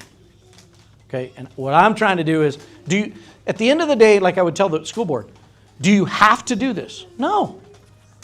But you're risking something. There's a risk down the road. And I'm giving you a cautionary, all my experience says trouble, red light, be careful. Can you go ahead and pull up the financial, where the consolidation, what you'll be saving if you close down the schools? Can you bring that up? Yeah. That one? Yes. Here, why isn't it listed if you would close Vado, if you'd close North Valley? So that way we can have a visual of what's being closed and what you're actually going to save. Because you talk about teachers retiring, but everywhere, each school is going to have teachers retire. So why still Berino? Do you know, has it been identified that more teachers here are, so then why Berino? Why Berino? And I'm really trying to. Well, you have the I least understand- number of I students. understand Okay, this, but you everything goes you keep on a asking budget. me why Berino, and I'm telling you, I chose Berino because it's got the lowest enrollment of any feeder pattern here, and your sixth graders are coming off as soon as Gadsden Middle School are done. So do we have more teachers here at Berino than in other schools, or are other schools, do they have more teachers? Because at the end of the day, it's budget, correct? Students shouldn't dictate the budget? Because you're talking about retirement and their salary and keeping the school open, or vice versa, right? I don't understand.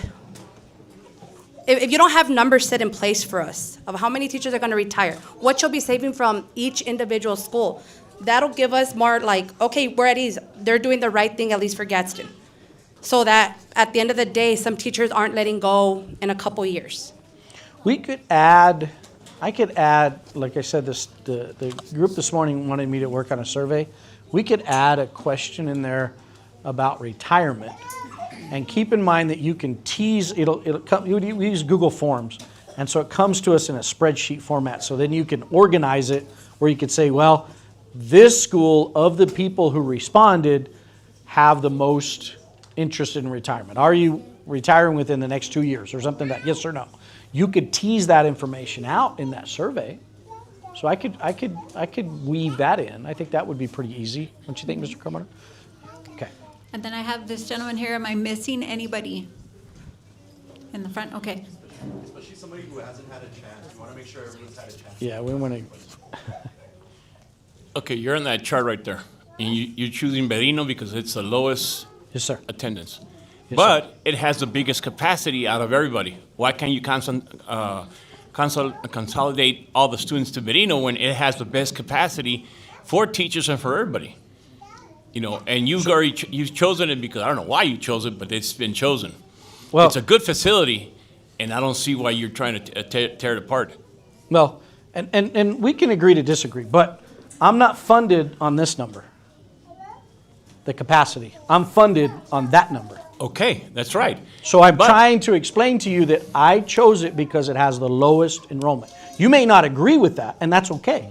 But you keep asking why I chose it, and I keep saying I chose it because it has the lowest enrollment. So when you say, don't answer your question, I'm answering your question. I get you're answering that, but what I'm saying is, if you're looking at it at a business plan, if you send all the kids to some other school that doesn't have the capacity to take them in, then you're shooting yourself in the foot again. Instead of you have the capacity here, if you did the separation that happened in Berino Road, Berino would be full.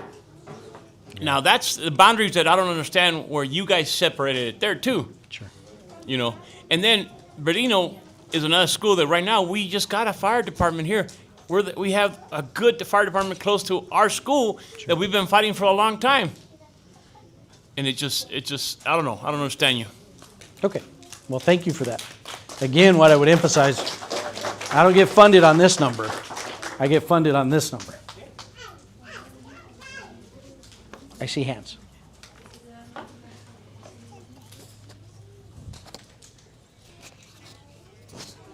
Ahorita estaba mostrando una gráfica que se va a ver impactada la escuela si no se hace este cambio. ¿En cuánto tiempo usted piensa que va a haber ese impacto? ¿Qué es su predicción?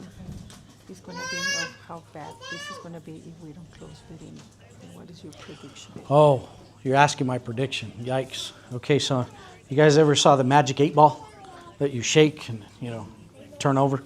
So this is all guesswork, right? This is all maybe. I believe in 2 years, you'll meet a budget that you have less money than you did the year before, and you'll have to cut staff if you don't make some of these decisions now. I do believe it. A lo que voy con esta pregunta es que por el gobierno que tenemos ahorita, se miraron afectados los fondos de las escuelas. Cuando termine cuando termine él, yo estoy muy positiva, así como usted dice, que no se sabe. Estoy muy positiva que va a haber buenos cambios y ese dinero va a regresar a como debe de estar. Entonces, así como usted dice que es su predicción, yo también tengo mi predicción de que eso va a cambiar. También recordemos que se están haciendo las nuevas casas alrededor de la escuela, entonces pues yo también tengo una predicción de que va a haber más estudiantes en la escuela. Agregando a eso el cuidado infantil, pienso que también muchas familias se van a mover más para el estado de Nuevo México y se van a llenar más las escuelas de nuestras áreas.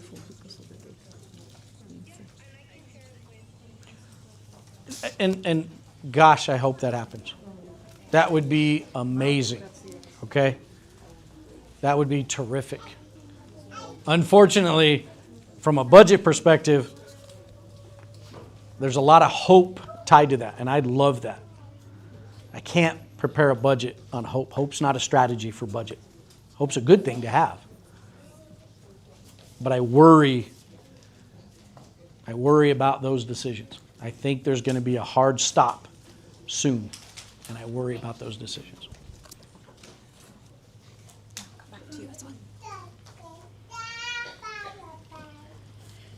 At the morning meeting, we did mention about our kids and teachers, how they feel about this. Right now, I see there's a lot of teachers and a lot of students. Sure. Will you ask them how they feel about the school? Sure. Are you asking teachers get a chance for a survey? No, if right now you could ask them how they feel about the school will be getting closed. And I see a lot of students from Berino as well. Sure. If just a quick question of how they feel about their school, how they feel all this situation. Well, sure. I'll be happy. I always want to talk to students. In fact, I get to meet, and it's not elementary students, I get to meet with secondary students once a month. And I get a little bit of, they help me. I know what it's like to be a kid in the 80s. I don't know what it's like to be a kid today. And they help me stay grounded, and I appreciate that about them. What do I think students are going to tell me at Berino? They want to stay here. They feel comfortable, right? That is not going to surprise me. But as an adult in a superintendent role, I see, again, I don't know how to say this differently. I see a problem, and I don't think I would be ethically doing my job if I didn't say, I see a problem. Be careful. So my question now would be, yes, teachers and everything are going to be moving to other schools, correct?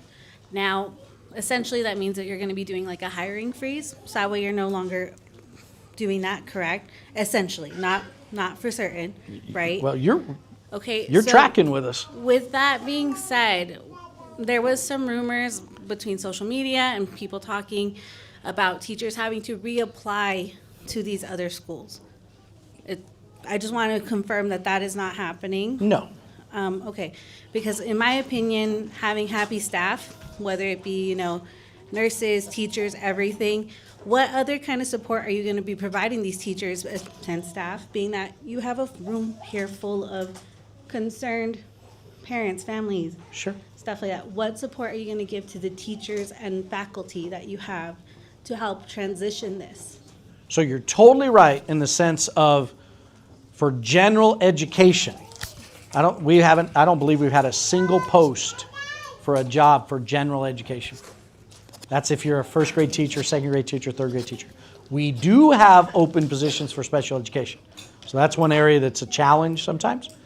But those are the ones. So you're tracking with me. I wouldn't call it a hiring freeze, but everybody that comes in and says, oh, I need a teacher, we're going to go look for one of those 14 overstaffed people and say, guess where you're headed, right? And we try to make it reasonable. Like, I don't want someone who's used to coming to Berino having to drive all the way to Yucca Heights. And if I can avoid it, let's find something close for you, right? But it's a lot.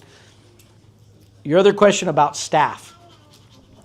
So when we did the previous consolidations, we offered that staff what we called a golden ticket.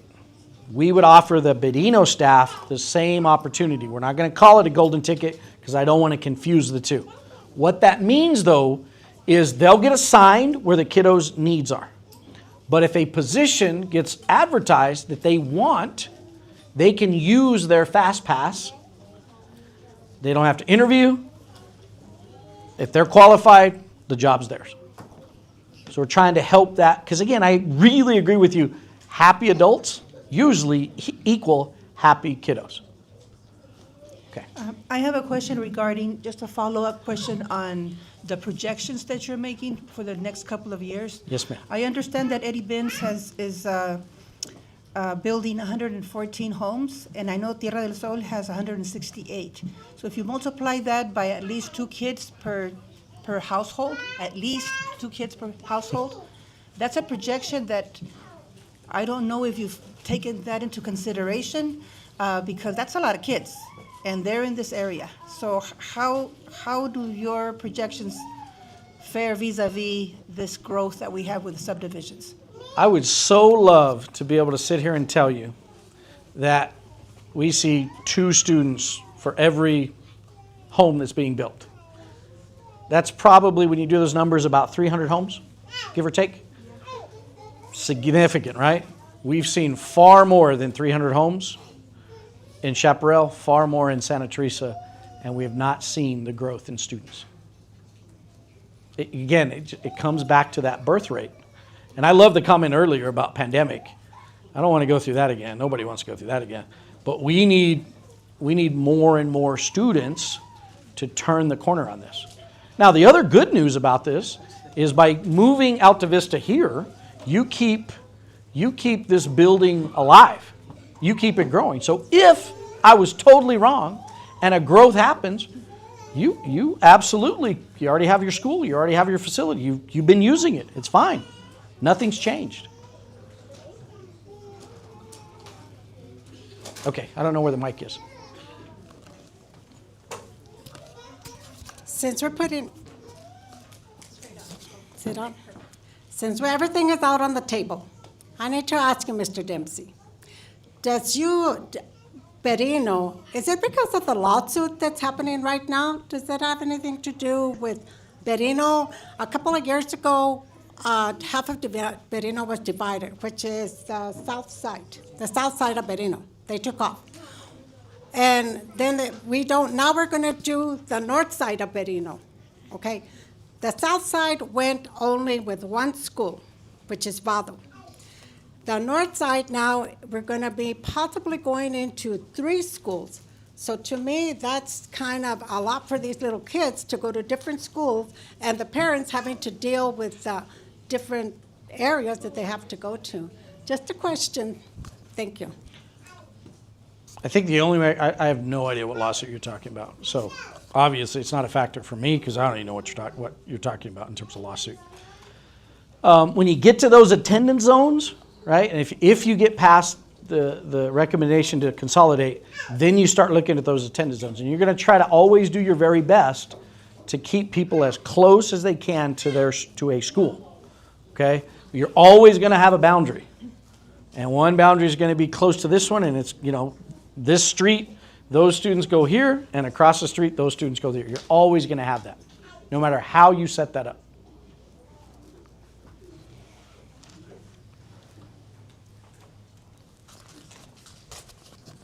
Now, you're saying that the final decision for this is going to be the board members? Yes, sir. Are any of them here? I do believe I saw Ms. Rodriguez. Oh, you did have a board member here at this meeting, Ms. Rodriguez. Mm-hmm. She represents the northern side, and now that district is part of Chaparral. So she heard the vast majority of this. And then this morning, you had Ms. Guerrero, who represents Anthony and Loma Linda area. Right? Mm-hmm. Yeah. And does she have Berino? On the website is their contact. And here's their picture on the website, and then if you click on each one of them, you get their name, phone number, their term, and then an email. Okay. Okay? So you're emphasizing to vote, get parents to vote more, right? Well, what I'm saying is you have every right to go to a board meeting, right? At the end of the day. I'm saying to vote. You're emphasizing for people to vote. Well, I encourage our teachers, our parents and stuff, that if these board members don't help us, then they're up for election, then we vote and vote for the right people that want to represent Berino. Yeah. I think at the end of the day, voting, what's sad, if you see voting numbers, what'll shock you, it shocks me every time. When they're like governor, races that don't have a governor or a president, like 4% of our voting population participate. We got to do better than that, right? Please help everybody understand how important it is. New Mexico, now it's a school holiday. I don't know if you're aware of that. I can't have school on election day, which is nice, right? Because then I don't have this weird, because they always want to use our facility, which is good. That's good for they have a right to use the facilities. I'm not arguing that. But it's kind of weird to have voting going on and school, and we don't have that anymore. So please encourage people to vote, always. Yes, ma'am. Mucha de la información usted dice que la podemos encontrar en la página, pero usted nos podría compartir por qué usted está dejando su posición. Como comunidad creo que nos merecemos eso por respeto.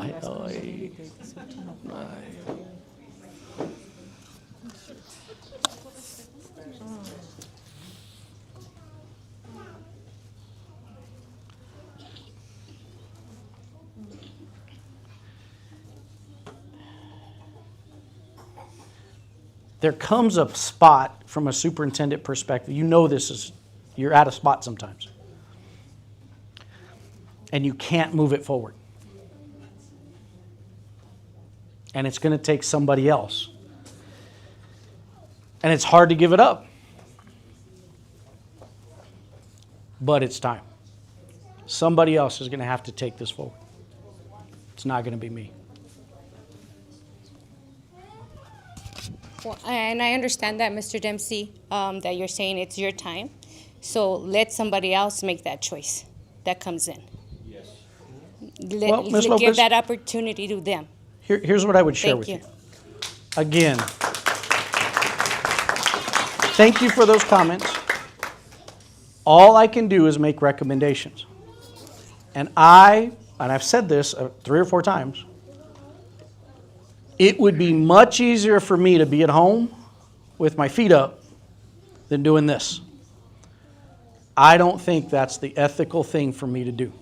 You will not look back on my tenure in Gadsden and say, Mr. Dempsey didn't work for us. I'm working for you right now, whether you like what I'm telling you or not. Because in 2 years, if you have problems, you're going to come back to this meeting and say, somebody's going to say, Mr. Dempsey told you, watch out.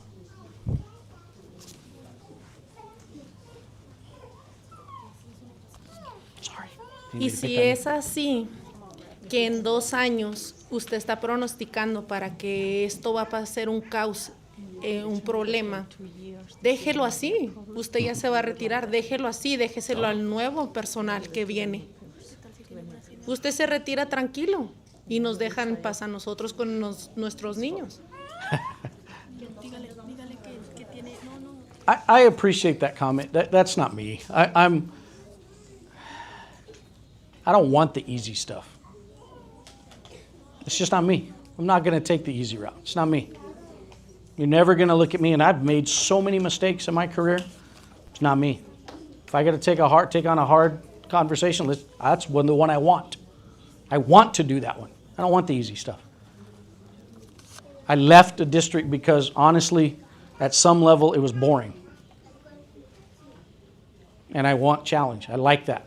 And I'm still wanting that. When I, quote unquote, retire, I'm going to work. Because I'm not done. And I will keep working for public education in this state.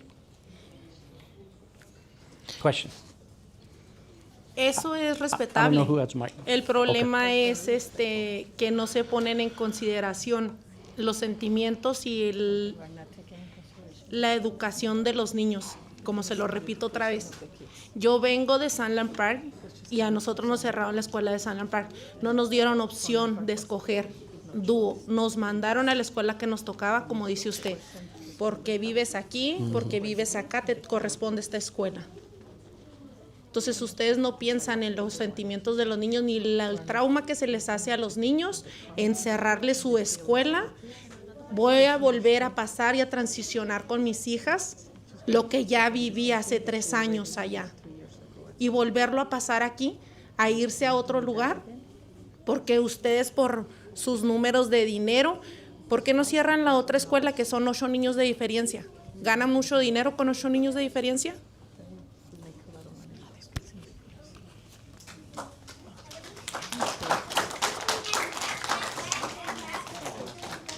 Oh, thank you. Yeah. Yeah, thank you. Thank you. Yeah. And I appreciate the comment, and I can see from your perspective that feeling. I argue from my perspective, if I don't make good budget decisions, I'm not thinking of your kids.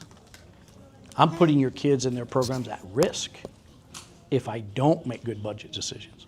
So from my perspective as a superintendent, I would argue I have to look at this. I have to have this conversation. It's not fun, but it is a conversation that I think needs to happen.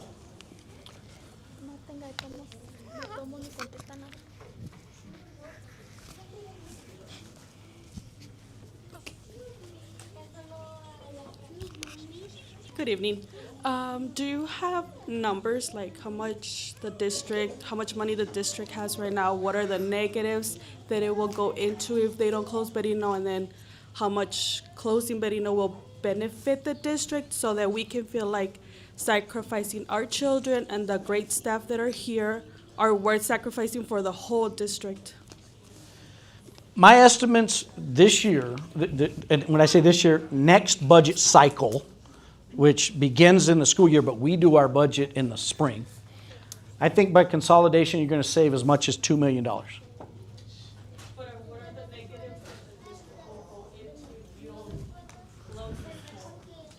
Well, what that means is your current staff stays flat. Okay, current staffing levels stay flat. What I can't predict is how many students we drop because we're declining in enrollment, and I can't predict what the unit value is. I could guess at it, and let's just say it jumps 3%. Well, if my enrollment drops, I mean, we can run those risk numbers,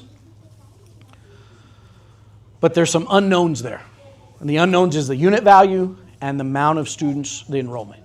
So those are the unknowns. I can try to run those numbers, but those are all estimates.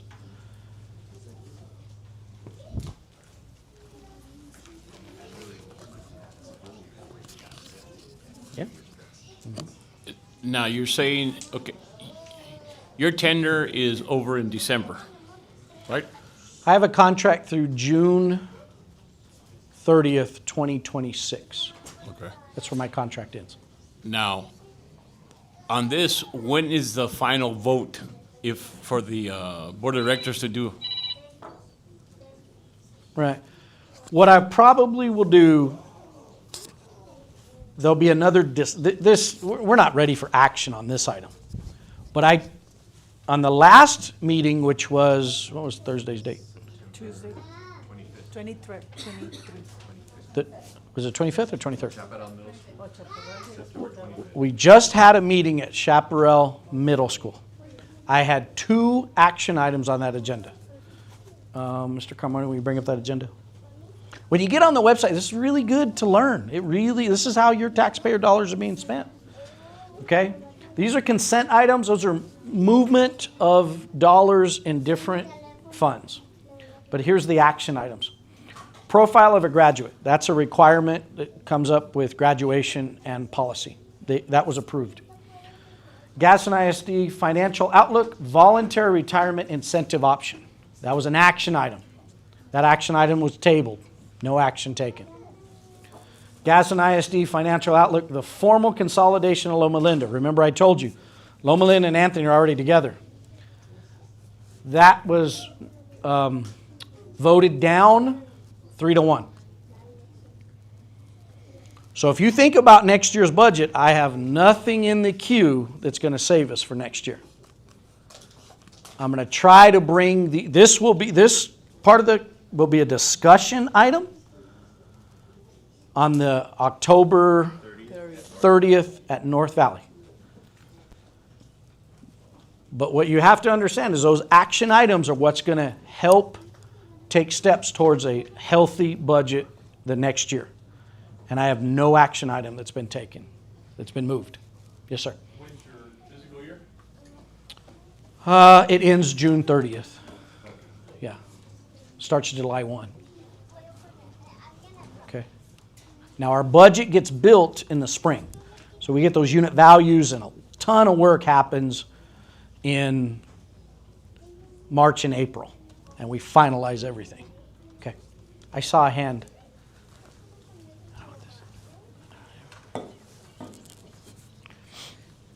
Yo, lo último que ya quiero decir esta noche es que usted se ha hecho cosas en el distrito, pero porque ahora que ya se va a ir, nos quiere dejar con esto.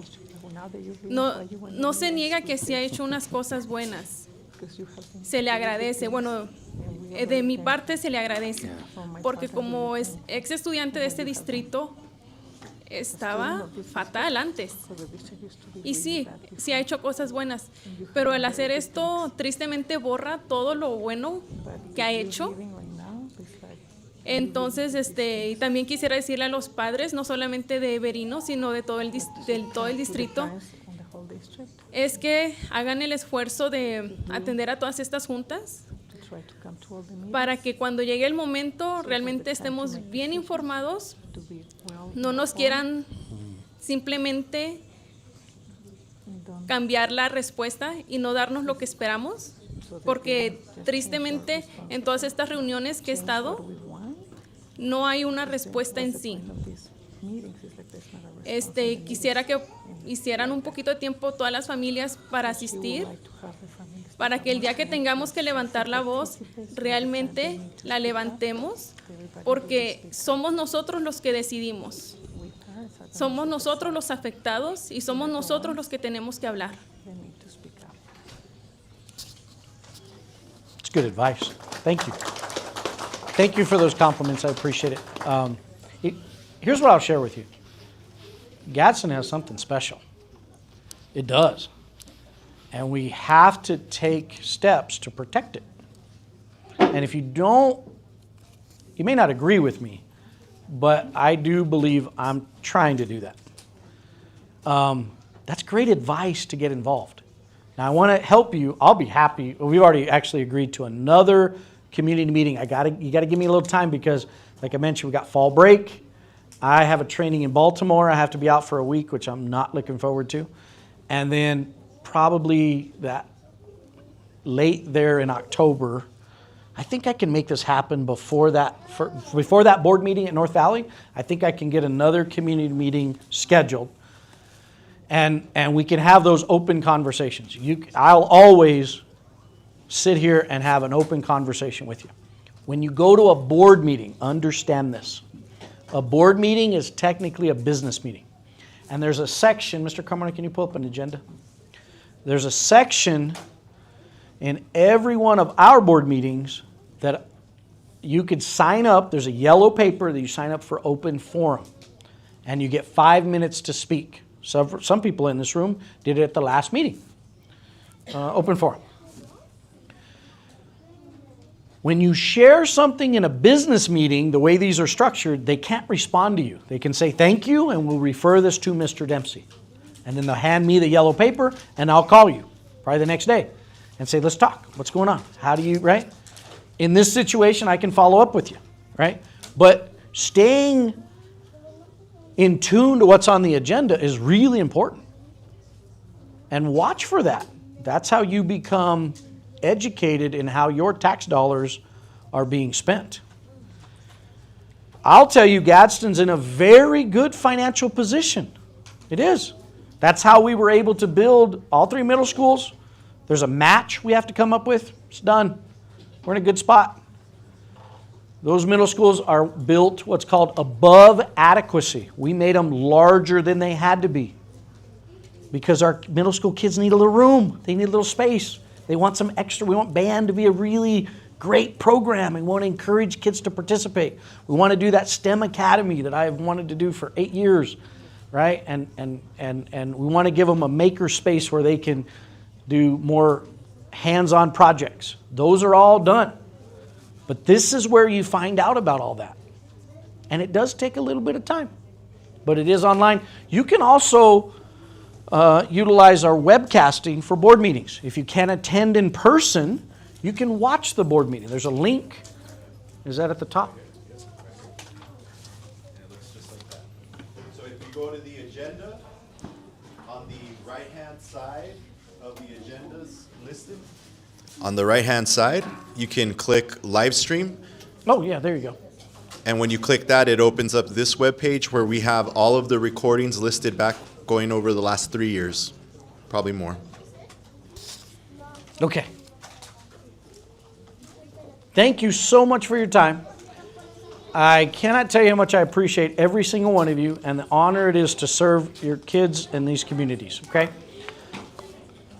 I'm always open to emails, phone calls. You can reach out to my office if you want to sit down and have a conversation.